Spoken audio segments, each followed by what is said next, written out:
வணக்கம். வைத்தியலிங்கத்திற்கு வலை வீசும் எடப்பாடி அணியினர் அப்படின்றத பத்தி தான் பார்க்க போறோம். என்னன்னு கேட்டீங்கன்னா, இன்னைக்கு ஓபிஎஸ் அணியில ஆக்டிவா இருக்கக்கூடிய ஒரே ஒரு நிர்வாகி வந்து வைத்தியலிங்கம் தான். தொடர்ந்து ஓபிஎஸ் வந்து சின்னத்த பயன்படுத்தக்கூடாது, கொடிய பயன்படுத்தக்கூடாது, அதிமுக கரைவேட்டிய பயன்படுத்தக்கூடாது. தொடர்ந்து நீதிமன்றங்கள் மூலியமா வந்து ஓபிஎஸ்க்கு கடும் பின்னடைவு தான். தொண்டர்கள்லாம் இப்போ எதை நோக்கி பயணிப்பாங்க? ஓபிஎஸ் சார்பா வந்து இருக்கிற மாவட்ட செயலாளர்களுக்கெல்லாம் வந்து கூட்டம் வைக்கிறாங்க. அவங்க எந்த கட்சி கொடி கட்டிய கார்ல பயணிப்பாங்க? இந்த மாதிரி நிறைய பிரச்சனை போயிட்டு இருக்கு. ஓபிஎஸ்க்கு வந்து தொடர்ந்து பின்னடைவு இருக்கக்கூடிய நிலையில வந்து ஒவ்வொரு மாவட்ட நிர்வாகிகள்லாம் விலகிறத பார்த்தோம். இப்போ இங்கே கீழே ஊராட்சி லெவலில் இருந்த நிர்வாகிகள்லாம் கூட ஒவ்வொருத்தரை வந்து அதிமுக செல்றதுக்கான வாய்ப்புகள் அதிகமாக இருக்குது, போயிட்டு இருக்காங்க. அப்போ அப்படி இருக்க பார்த்து இன்னுமே கூட நீதிமன்றங்களில் வந்து தொடர்ந்து ஓபிஎஸ் வந்து ஃபைட் பண்ணிட்டு இருக்காரு. எந்த நம்பிக்கையில் ஃபைட் பண்ணுறாரு அப்படின்னு தெரியல. இவருக்கு பின்னாடி யார் வந்து ஊக்கம் தராங்க அப்படின்னா எடப்பாடி பழனிசாமி பார்த்துட்டு இருந்தாங்க. ஆனால் இதுக்கு முன்னாடி ஓபிஎஸ்க்கு வந்து முக்கியமான ஒரு நபராக இப்போ செயல்பட்டு கொண்டிருக்கிறது வைத்தியலிங்கம் தான்.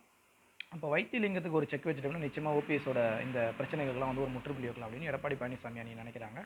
இப்போ வைத்தியலிங்கத்தை வந்து தொடர்ந்து முயற்சிட்டு வந்தாங்க. வைத்தியலிங்கத்தை எப்படியாவது தங்கள் அணிக்குள்ளே கொண்டு வரணும் அப்படின்னு சொல்லிட்டு வைத்தியலிங்கம் அவர்களுக்கு வந்து ராஜ்யசபா எம்பி மீண்டும் தரதாகவும், அடுத்த தேர்தலையும் கூட அவருக்கு வந்து முக்கியமான பதவிகளோ அல்லது மீண்டும் அதிமுக அமைச்சர் அவர் கேட்கக்கூடிய இலாக்கா அமைச்சர் பதவி எல்லாமே எடப்பாடி பழனிசாமி டிமாண்ட் பண்ணிட்டாரு. இருந்தாலும் வைத்தியலிங்கம் வந்து மீண்டும் இங்கே வரதுக்கான நெருடல்கள் பல வந்து இருந்தது. இப்போ வந்து வைத்தியலிங்கம் ஓபிஎஸ் அணியிலேருந்து கொஞ்சம் அமைதியாகிட்டார் அப்படின்னு பார்க்க முடியுது. சமீப நாட்களாக வந்து பார்த்தீங்கன்னா ஓ எடப்பாடி பழனிசாமி வந்து விமர்சிக்கிறத வந்து குறைச்சிட்டாரு அப்படின்னு ஒரு பக்கம் வந்து பேசுகிறாங்க.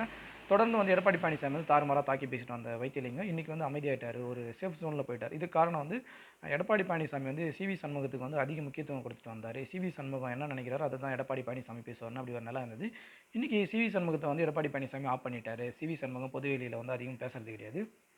எடப்பாடி பழனிசாமியோட உத்தரவின் பேரில் தான் பேச முடியும், அப்படின்னு அமைதியாக இருங்க அப்படின்னு சிவி சண்முகத்துக்கு வந்து தடாலடியான உத்தரவில் எடப்பாடி பழனிசாமி போட்டுட்டாரு. எனவே வந்து வைத்தியலிங்கம் வந்து மீண்டும் வந்து எடப்பாடி பழனிசாமி அணியோட போகிறதுக்கான வாய்ப்புகள் அதிகம் அப்படின்னு சொல்கிறாங்க. ஒருவேளை அவர் அவங்க போயிட்டாருன்னா ஓபிஎஸ் அவர்களோட அரசியல் வாழ்க்கை இதோட முற்றுப்புள்ளி வைக்கிறதுக்கான வாய்ப்புகள் அதிகம் இருப்பதாகவும் சமூக வலைதளங்களை கருதுறாங்க.